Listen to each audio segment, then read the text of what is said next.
Daryl Smith coming in. He'll be fighting out of the blue corner.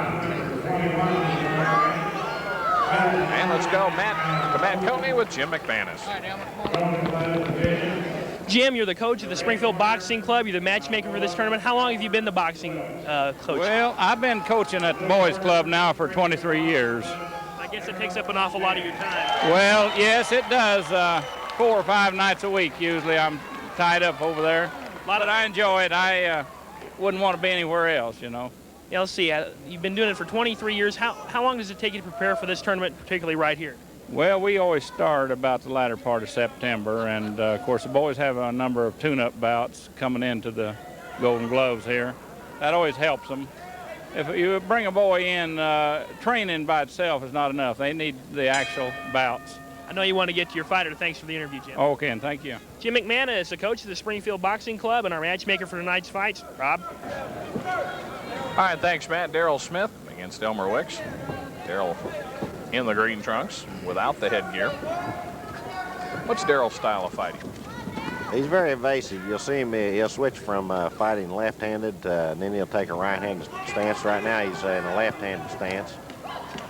And he'll switch there in a minute and go back to right hand, which kind of keeps your opponent a little confused. He's a boxer. These two guys met before within recent memory? I don't know if they have or not. And Daryl seeming to be the kind of guy who gets in, gets his shots in, and then gets back out of there. Yeah, he's quick. He has excellent reflexes. Shot from the floor right above him. Joel Alexander providing the pictures. He's basically a left-hander, but he does switch a lot back to right. Now he switched just back to right then. Jim McManus working the corner. Just had a chance to hear from him.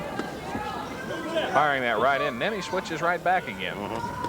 Very few fighters do that. With success. Right. Doing a couple of clean shots there, a right and then a left. Key throwing the punches in combination. The way he's fighting out of this stance now, he'll lead with the right, and then he switches and leads with the left jab. The term counterpunching, we haven't really used it a lot tonight, but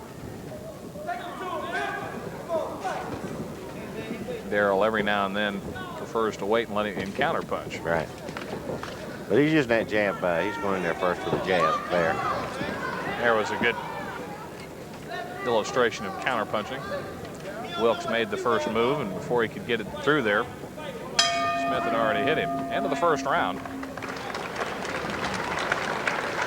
I think on the basis of throwing more punches that got in that round, unofficially, you might have to give Smith the edge in that round. Close, though, 2019 on the point system? Probably.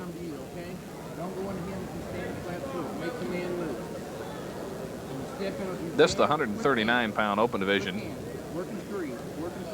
Our next fight will have Don Weston from the Springfield Boxing Club and Rick Colton from Festus. They'll be in the 147-pound division.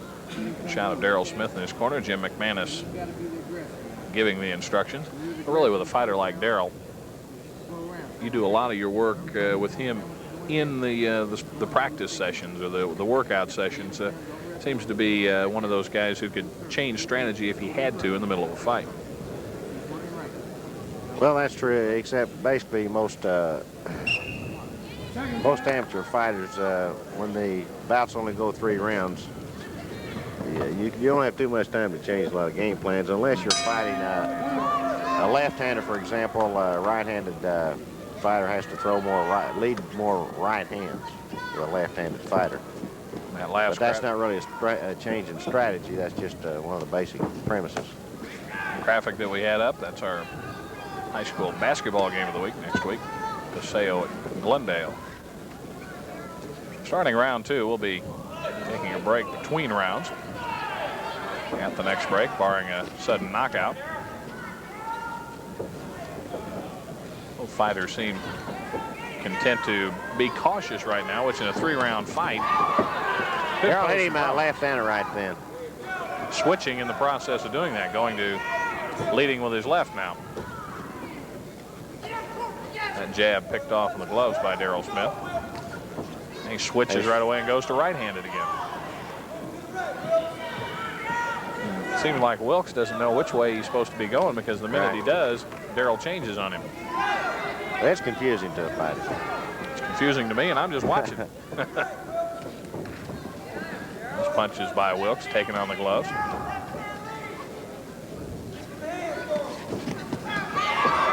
There was no scoring punch in that flurry of punches there. Looked good, but Wilks was able to cover up on with his gloves.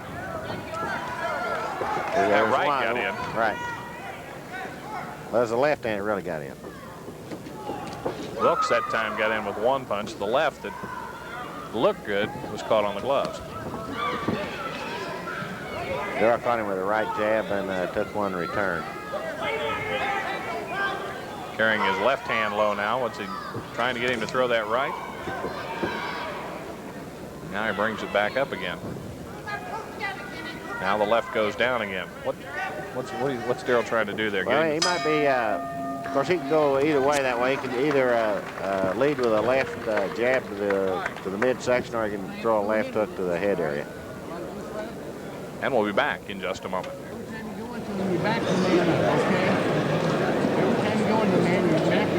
Who's got low prices? Who's got great service? Who's got a selection that leaves the others out in the cold? Who's the dealer you can't beat when the others can't compete? It's Friendly Ford. Friendly Ford, yeah, we're the one.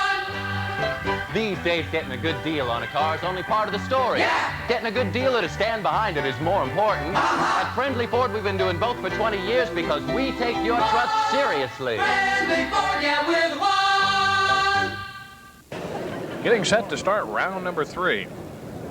We'll have one final fight after this one on our card tonight. Rick Colton from Festus and Don Weston from the Springfield Boxing Club. This is it, round number 3.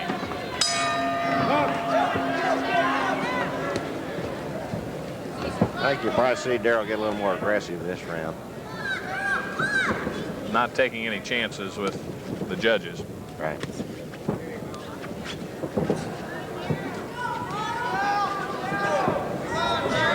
Darrell doesn't seem to get too flashy. He just wants to get in there and take care of business.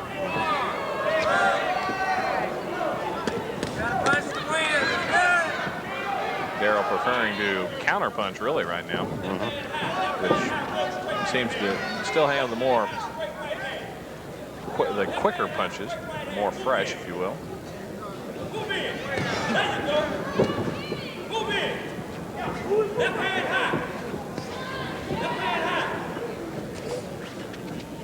Left hand got through. Neither one are scoring very much right now. Hit Darrell with the left hand then. Darrell hit him with a right. Right jab. And one big right caught on the glove. Wilks through. Other than that, not a whole lot of scoring going on right now in the early going. Wilks just trying to stick that jab out now. Then he comes under with a left. By the time he does that, Darrell comes back with a right to the side of the head. Done good right jab there. Another one.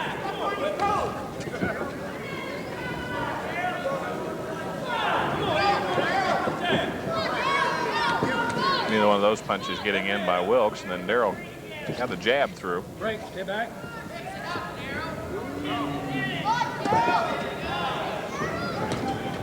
Both those punches caught on the gloves by Daryl Smith.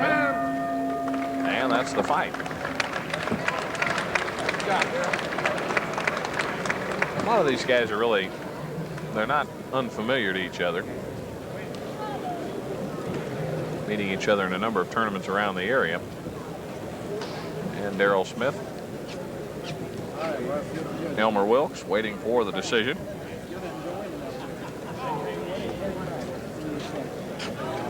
And we'll see if we get a chat with our winner as the judges' cards are totaled up. And I think, Daryl, you're going to have to go work in the ring, aren't you? No. Not until after the next one. Oh, okay. I don't know. You were clutching the bow tie there. I didn't know. One thing about it, the referees dress up around here, don't they? Right. Waiting for the decision to be announced. Daryl Smith winning the decision. He's the 139-pound open division champion. And our next fight, Rick Colton from Festus will be fighting out of the red corner. He'll be wearing the dark blue. He'll have the headgear on. Don Weston from Springfield Boxing Club will be fighting out of the blue corner. And our winner of our last fight, heard earlier this evening as the analyst on our early fights at Coatney, has Daryl Smith. Daryl, congratulations on your fight. What was your key to victory? I just wanted to carry the fight. Three 3-minute rounds, that's all. I mainly want to carry the fight and outpoint the guy, outbox him, that's all. Yeah, it didn't seem like there was a lot of action, especially late in the fight. What was that reason for? Well, he's sort of short, stocky guy, and he has a lot of power inside, so I want to keep him on the outside and keep my jab in his face and just work everything off the jab and just outpoint him. What was probably your most effective punch? I'd say my right hook. Daryl, congratulations. Hey, thanks a lot. Rob?